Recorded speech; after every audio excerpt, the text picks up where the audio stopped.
আজকের ক্লাসটি BA third semester programme কোর্সের ডিএসসি 1 এবং 2 সংস্কৃত বিষয় যাদের আছে তাদের জন্য। এর আগের ক্লাসে আমি গদ্যকাব্যের সংজ্ঞা ও প্রকারভেদ এবং সংস্কৃত গদ্যকাব্যে দণ্ডির অবদান সম্পর্কে আলোচনা করেছিলাম। আজকের ক্লাসে আমি সংস্কৃত গদ্যকাব্যকার রূপে বাণভট্টের অবদান আলোচনা করব। সুতরাং আলোচনায় আসি। সংস্কৃত গদ্য সাহিত্যে একচ্ছত্র সম্রাট ছিলেন বাণভট্ট। তিনি ছিলেন মহারাজ হর্ষবর্ধনের সভাকবি। সংস্কৃত কবিদের অধিকাংশরই ব্যক্তিগত জীবন এবং জীবনকাল অজ্ঞাত, কিংবদন্তি নির্ভর এবং অনুমান সাপেক্ষ। বাণভট্ট ব্যতিক্রমীদের মধ্যে অন্যতম। বাণভট্ট নিজে তার রচিত হর্ষচরিতের প্রথম আড়াই উচ্ছ্বাস এবং কাদম্বরীর ভূমিকার কয়েকটি শ্লোকে আত্মজীবনী লিপিবদ্ধ করে গিয়েছেন। বাৎসগোত্রীয় ব্রাহ্মণ চিত্রভানু এবং রাজ্যদেবীর সন্তান বাণ। শিশুকালে তার মাতার মৃত্যু হয়। পিতার আদরে তিনি লালিত পালিত হতে থাকেন এবং পিতার কাছেই তার বিদ্যাশিক্ষা শুরু হয়। বাণের পূর্বপুরুষগণ, বিশেষ করে পিতা, পিতামহ এবং প্রপিতামহের পাণ্ডিত্য খ্যাতি ছিল বহু বিস্তৃত। তাই বাণের মেধা বংশগত। মাত্র 14 বছর বয়সে বাণ পিতৃহারা হন এবং অভিভাবকহীন হওয়ার ফলে তিনি উচ্ছৃঙ্খল হয়ে পড়েন। ভবঘুরে হয়ে তিনি বিভিন্ন স্থানে ঘুরে বেড়াতে থাকেন এবং উচ্ছৃঙ্খল জীবনযাপন করেন। যৌবনের প্রারম্ভে দেশ ভ্রমণের নেশায়, আনন্দের আবেগে উদ্দেশ্যহীন ভ্রমণ তার ব্যর্থ হয়নি। এর ফলে তিনি নানা স্তরের মানুষের সংস্পর্শে এসেছেন, অনেকের সঙ্গে বন্ধুত্ব করেছেন, জগৎ ও জীবনকে কাছ থেকে দেখে অমূল্য অভিজ্ঞতা অর্জন করেছেন। সাময়িকভাবে তার শ্মশান বৈরাগ্যও এসেছিল। সুহৃদ বর্গের সঙ্গে তিনি অনেক রাজসভায় গিয়েছেন, অনেক আলোচনা সভায়ও যোগ দিয়েছেন। উচ্ছৃঙ্খল জীবনযাপন করলেও বাণের পাণ্ডিত্যের খ্যাতি বিস্তৃত হয়েছিল। শ্মশান বৈরাগ্য কাটলে তিনি স্বদেশে অর্থাৎ সোন নদীর তীরবর্তী প্রীতিকূট নামক ব্রাহ্মণ প্রধান জনপদে প্রত্যাবর্তন করেন। হঠাৎ একদিন স্থানীশ্বরের রাজা হর্ষবর্ধনের ভ্রাতা কৃষ্ণদেব দূতের মারফত বাণভট্টকে রাজার নিমন্ত্রণপত্র পাঠালেন। রাজপত্র পেয়ে বাণভট্ট কিছুটা বিচলিত হলেও রাজদর্শন থেকে তিনি বিরত হলেন না। উচ্ছৃঙ্খল জীবনযাপনের জন্য হর্ষবর্ধন কর্তৃক কিঞ্চিত তিরস্কৃত হলেও বাণ হর্ষের প্রীতি স্নিগ্ধ অন্তরের ছোঁয়া হৃদয়ে অনুভব করলেন এবং সসম্মানে রাজসভায় বৃত হয়ে রাজার প্রেম ও বিশ্বাসের পাত্র হয়ে উঠলেন। হর্ষবর্ধনের রাজ্যকাল 606 থেকে 647 খ্রিস্টাব্দে। সুতরাং খ্রিস্টীয় সপ্তম শতাব্দীর প্রথমার্ধেই যে বাণভট্ট নাট্যকার ও সাহিত্যরসিক হর্ষের সান্নিধ্য ও বন্ধুত্ব লাভ করেছিলেন সে বিষয়ে কোনো সন্দেহ নেই।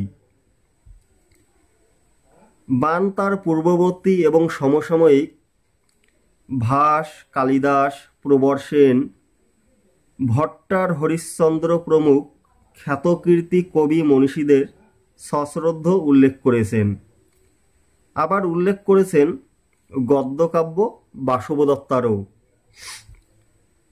এ থেকে নিঃসন্দেহে ধারণা করা চলে যে বাণভট্ট তৎকালে পরিচিত ও প্রচলিত সাহিত্যকৃতি সম্বন্ধে সবিশেষ অবহিত ছিলেন। বাণ তরুণ বয়সেই হর্ষবর্ধনের শোভাকবির পদ অলঙ্কৃত করেছিলেন এবং তিনি তার রাজত্বকালের প্রথম দিকেই অর্থাৎ খ্রিস্টীয় সপ্তম শতাব্দীর প্রথম পাদেই আবির্ভূত হয়েছিলেন বলে পণ্ডিতেরা স্থির সিদ্ধান্ত করেছেন। এবার আলোচনায় আসি বাণভট্টের রচনাবলী সম্পর্কে। বাণভট্ট দুটি গদ্যকাব্যের রচয়িতা, হর্ষচরিত এবং কাদম্বরী। হর্ষচরিত ইতিহাস ভিত্তিক আখ্যায়িকা শ্রেণীর রচনা এবং কাদম্বরী কথা শ্রেণীর গদ্যকাব্য। এই দুটি কাব্যের কোনোটিই বাণ সমাপ্ত করে যেতে পারেননি। অসম্পূর্ণ বা অসমাপ্ত কাদম্বরীকে সম্পূর্ণতা দান করেছিলেন তারই সুযোগ্য পুত্র পুলিন্দ বা ভূষণ ভট্ট। হর্ষচরিত এবং কাদম্বরী ছাড়া বাণ সূর্য শতক নামে একটি গীতিকাব্যও রচনা করেছিলেন।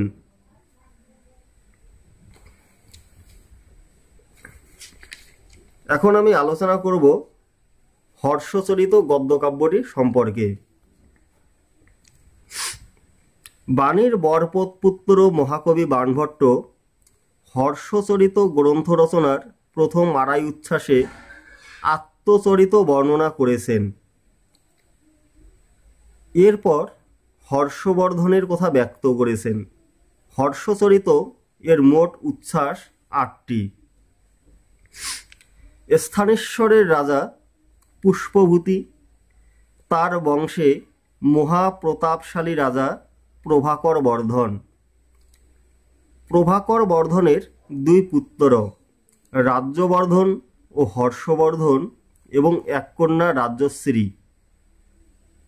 মৌখরীরাজ গ্রহবর্মার সঙ্গে রাজ্যশ্রীর বিবাহ হয়।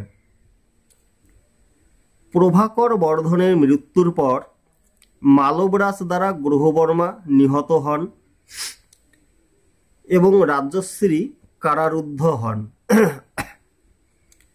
রাজ্যবর্ধন মালবরাজের বিরুদ্ধে যুদ্ধযাত্রা করেন, কিন্তু গৌড়রাজের বিশ্বাসঘাতকতায় নিজেই নিহত হন। প্রতিশোধ নেওয়ার জন্য হর্ষবর্ধন যুদ্ধযাত্রা করলেন, কিন্তু পথে জানতে পারেন যে বোন রাজ্যশ্রী শত্রুর কারাগার থেকে পালিয়ে বিন্ধ্যারণ্যে চলে গেছেন। হর্ষবর্ধন দেরি না করে বিন্ধ্যারণ্যের দিকে যাত্রা করেন। সেখানে বোনকে আগুনে ঝাঁপ দিয়ে প্রাণ বিসর্জন করতে যাওয়ার সময় ধরে ফেলেন। ভাই বোনে মিলন হয়। কাব্যটি এখানেই শেষ করেন বাণভট্ট।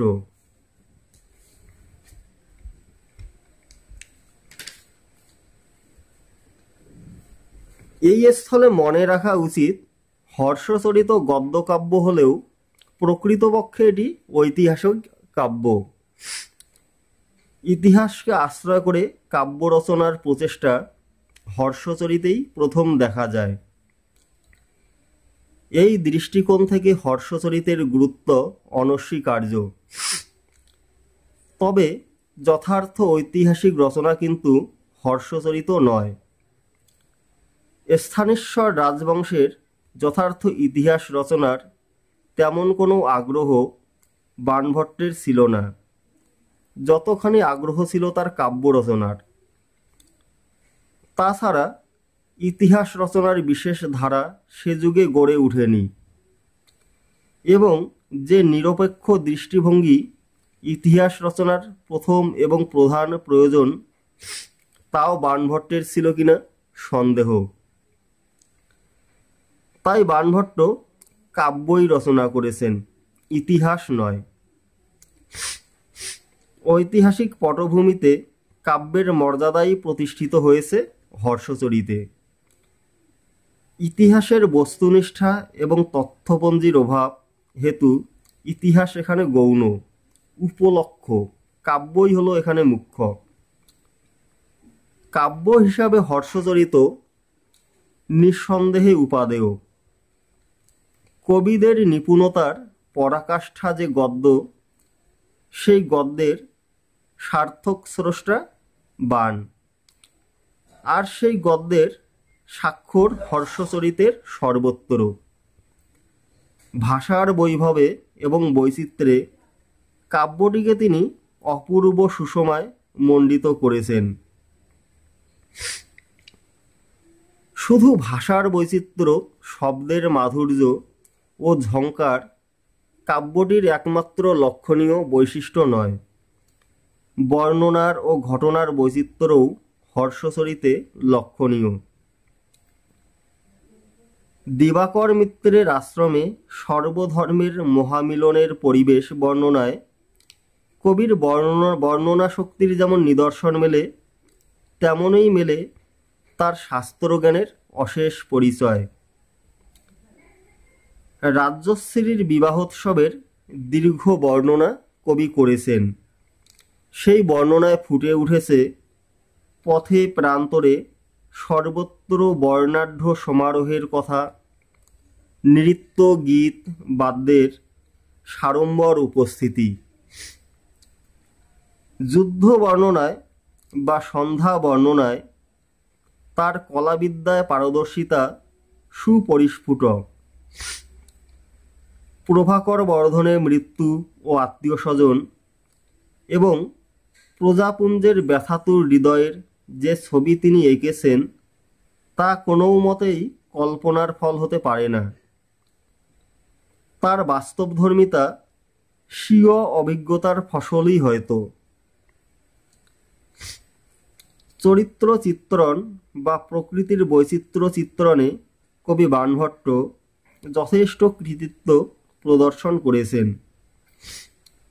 বাণের সময়ের দেশ, কাল, সমাজের চিত্র হর্ষচরিতে আছে। এই গ্রন্থের ভাষা বৈচিত্র্যের প্রসঙ্গ খুবই সুন্দর।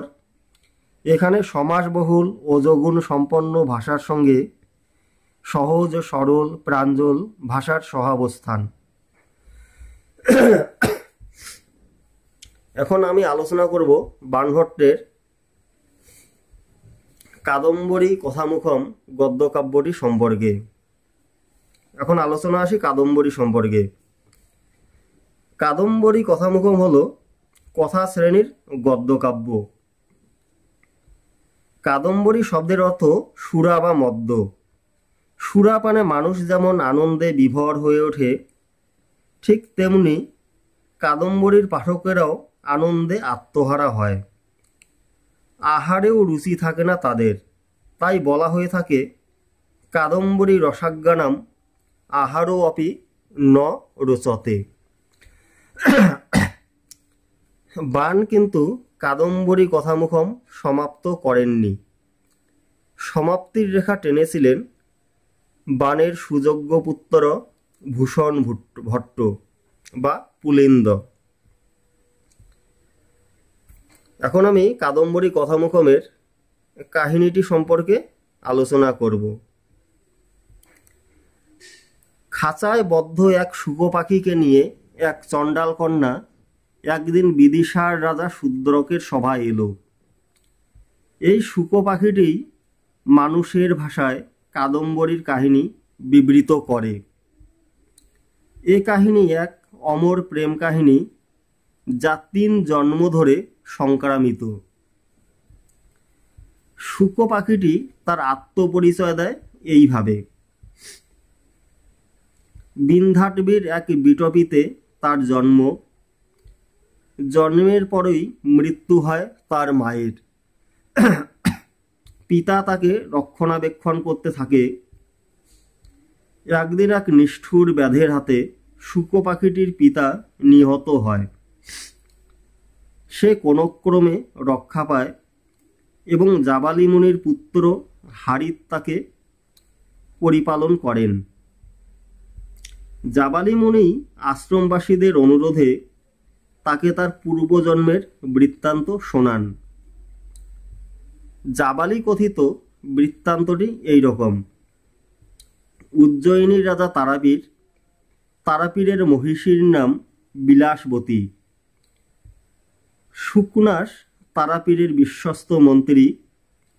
তারাপীর ও বিলাসবতীর পুত্র চন্দারাপীর। শুকনাসের পুত্র বৈশম্পায়ন। চন্দারাপীর ও বৈশম্পায়ন অন্তরঙ্গ বন্ধু। চন্দারাপীরের একটি আদরের ঘোড়া ছিল, নাম তার ইন্দ্রায়ুত। বন্ধু বৈশম্পায়ন এবং মায়ের দেওয়া পরিচারিকা পত্রলেখাকে সঙ্গে নিয়ে একদিন চন্দ্রাপীর দিগ্বিজয়ে বের হলেন ইন্দ্রায়ুধে আরোহণ করে। যেতে যেতে হিমালয়ের পাদদেশে চন্দ্রাপীর এক কিন্নর দম্পতির সাক্ষাৎ পান এবং তাদের অনুসরণ করে পথ ভুলে অচ্ছদ্য সরোবরের তীরে এক বনে উপস্থিত হন। সেখানে শিব মন্দিরে বীণা বাদনরতা দিব্যকান্তি এক তরুণী তপস্বিনীকে তিনি দেখতে পান। সেই তরুণীর নাম মহাশ্বেতা।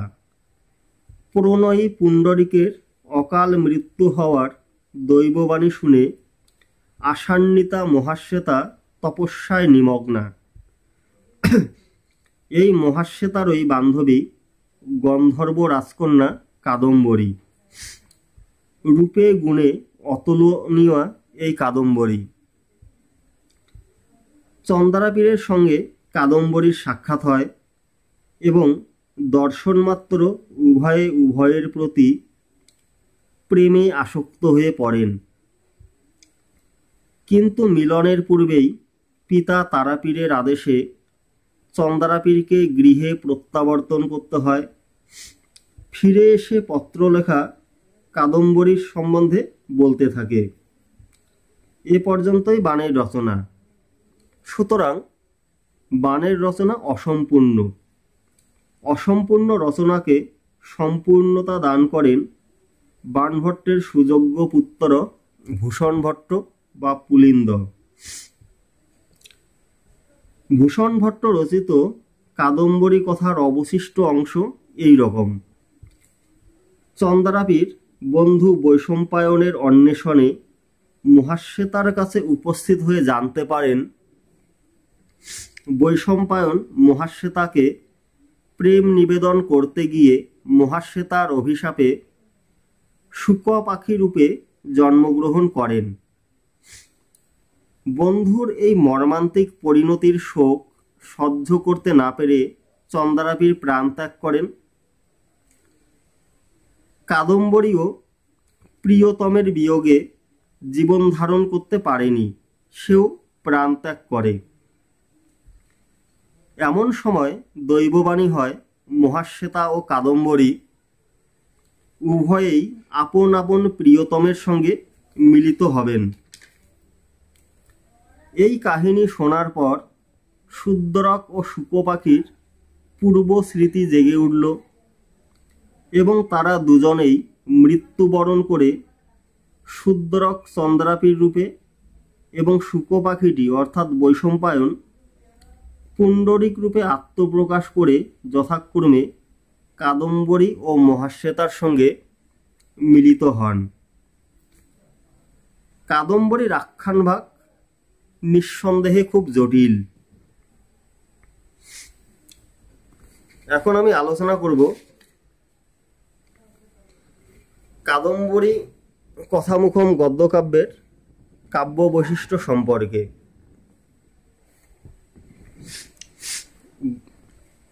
গদ্যকাব্য সাহিত্যের চূড়ামণি বাণভট্ট।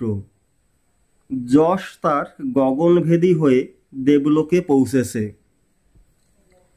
কাব্যাংশে কাদম্বরী যে শ্রেষ্ঠ তা বলাই বাহুল্য, এর নামকরণও যথার্থ। কাদম্বরীর অর্থ সুরা। সুরা পানে যেমন মানুষ আত্মহারা হয়, কাদম্বরী পাঠেও পাঠক তেমনি আত্মহারা হন। গোবর্ধনাচার্য বাণভট্টকে বলেছেন, বাণী বাণো বভূবেতি, অর্থাৎ বাণী বাকদেবী বাক প্রগল্ভতা দেখাবার জন্য বাণভট্ট হয়ে জন্মগ্রহণ করেছেন।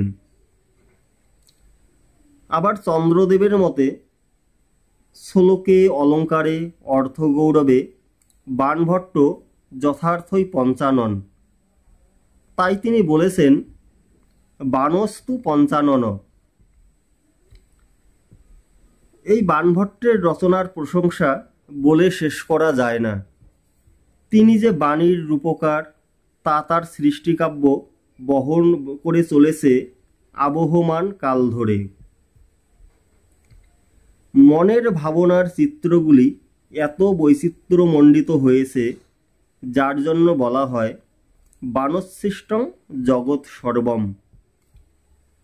কবি যেন জগৎ ও জীবনের সমস্ত ভাব প্রকাশের দ্বারই উন্মুক্ত করে দিয়েছেন। এতে কবির পর্যবেক্ষণ শক্তির প্রকাশ ঘটেছে। ভ্রমরের গুঞ্জনে কবি বিমনা, পদ্মবনে বনদেবী বৃন্দের জলকেলিতে তিনি মত্ত, আশ্রমের শান্তির বাতায়নে তিনি উদাসীন, বিন্ধ্যাটবির বর্ণনায় ভীষণ রূপে ভয়ঙ্কর, রূপ যৌবন বর্ণনায় বিহ্বল, দুঃখ বিরহ রূপায়ণে তিনি ভাবুক। তাই চরিত্র চিত্রণগুলি এত মনোময়, মনোহারিণী ও সমুজ্জ্বল।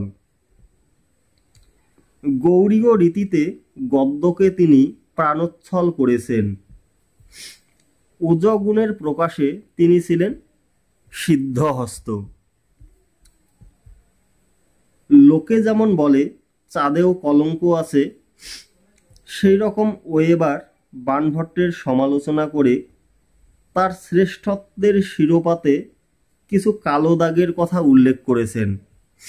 যেমন প্রথমত, ঘটনা বিন্যাসে তিনি চলতে চলতে পথ হারিয়েছেন। নায়ক নায়িকার রূপ বর্ণনায় বা প্রাকৃতিক চিত্র বর্ণনায় যখনই সুযোগ পেয়েছেন, তখনই বর্ণনার বাহুল্যে মূল ঘটনা বিস্মৃতিতে হারিয়ে গিয়েছে। দ্বিতীয়ত, দীর্ঘ সমাসবদ্ধ পদ ও দুরূহ শব্দগুলি পাঠক চিত্তে ভীতির সঞ্চার করে। তৃতীয়ত, শব্দচয়নে তিনি ছিলেন সিদ্ধহস্ত। বর্ণনায় পটু কবির আতিশয্য অত্যন্ত বেশি। চতুর্থত, ক্রিয়াপদের প্রারম্ভিক প্রয়োগ, কর্তায় শেষ হওয়া বাক্য পাঠ করতে করতে পাঠক ক্রিয়াপদকেই ভুলতে বসে। পঞ্চমত, আখ্যান উপাখ্যানে বেঁধেছেন তার পদ্য, কিন্তু হারিয়ে গেছে তার গদ্য, অর্থাৎ আখ্যানের মূল অংশ। ষষ্ঠত, বনের গহনে প্রবেশ করলেই তবেই অরণ্যের ভয়ঙ্কর রূপটি ধরা পড়ে, কিন্তু প্রবেশ করা যেমন দুঃসাধ্য, ঠিক তেমনি বাণভট্টের কাব্যগহনে প্রবেশ করতে পারে না পাঠক। তাই রস আস্বাদন সবাই করতে পারে না। তবে এটুকু বলা যায়, ভালো কিছু পেতে গেলে তা কষ্ট করে পেতে হয়।